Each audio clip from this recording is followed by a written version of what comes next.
Je reprends la main pour vous parler d'un élément qui est quand même central quand on essaye d'apprendre une langue étrangère, hein, pas de langue étrangère sans vocabulaire. Donc on a essayé de vous proposer une page qui va vous permettre de vous entraîner, enfin vous permettre surtout qui permettre d'entraîner vos élèves, donc de s'entraîner, de manipuler et de mémoriser. Ça reprend exactement la même construction que sur la collection seconde et première. Donc on a le lexique qui est regroupé, mais on n'a jamais de mots isolés. Ça, c'était vraiment quelque chose d'important parce qu'on s'en rend compte en le manipulant avec nos élèves.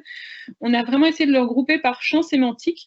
Donc, ça peut être des champs sémantiques qui vont, qui vont correspondre à une activité ou à une activité d'une double page, mais ça peut aussi s'entrecroiser par rapport aux différentes activités du chapitre.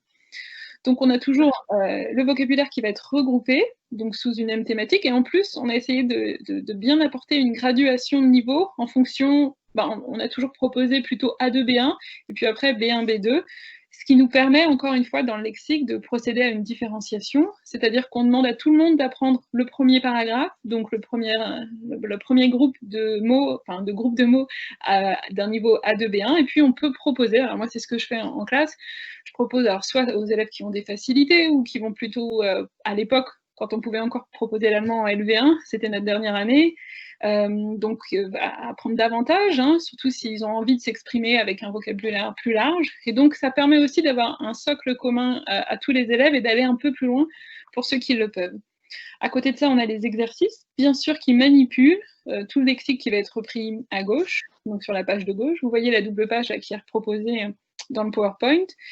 Et puis, on a aussi voulu insister sur les consignes, parce qu'on s'en rend compte, hein, c'est vraiment quelque chose qui pose problème aux élèves, de bien comprendre les consignes qui vont être données en allemand. Là, pour les E3C, on n'a eu qu'une seule épreuve, mais c'était déjà une complexité, hein, trouver un sujet que les élèves pourront comprendre. Enfin, moi, ça a été une difficulté pour moi et pour mes élèves. Donc, on a essayé toujours de travailler ces consignes, de prendre des consignes du manuel qui pourraient poser problème, et à force de les voir, d'être confrontés à ces phrases, on est sûr que les élèves, bien, en prenant le temps bien sûr de lire les traductions, de les apprendre éventuellement, hein, ça c'est pas interdit, mais ils se seront familiarisés à ces termes. Enfin, par rapport au vocabulaire, on a ajouté une autre petite catégorie qui est Wortbildung.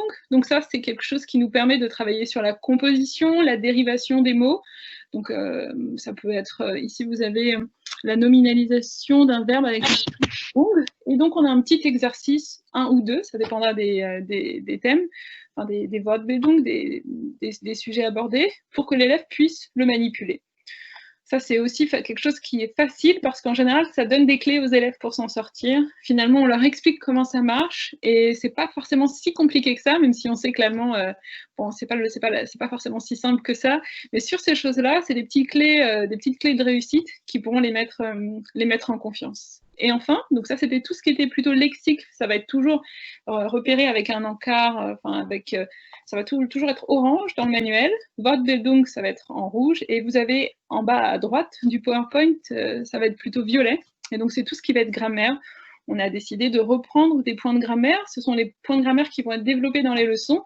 On va réexpliquer encore un petit peu la règle, la développer, alors sans trop d'informations, mais vraiment pour que ce soit clair, redonner quelques phrases en français, quelques exemples, un tableau si nécessaire, de déclinaison, de conjugaison, ça dépendra, et toujours des petits exercices qui vont être gradués aussi, donc suivant le niveau, vous verrez des petites étoiles qui indiquent la difficulté. Donc on peut là aussi procéder à une différenciation à partir de ces exercices. À savoir que nous avons vraiment développé les points de grammaire suivant les besoins des élèves dans les chapitres et les points qui étaient saillants pour le travail sur les documents. Il n'y a pas vraiment de progression grammaticale. Donc, on peut très bien commencer par l'axe que l'on souhaite et avoir des points de grammaire qui seront toujours utiles aux élèves, même en début d'année. Donc, je veux dire par là que les chapitres de fin ne sont pas plus difficiles, par exemple, ou moins accessibles que ceux du début, ce qui permet une certaine liberté dans le traitement des chapitres, parce qu'on sait que la plupart des collègues ne suivent pas un manuel à la lettre et dans l'ordre.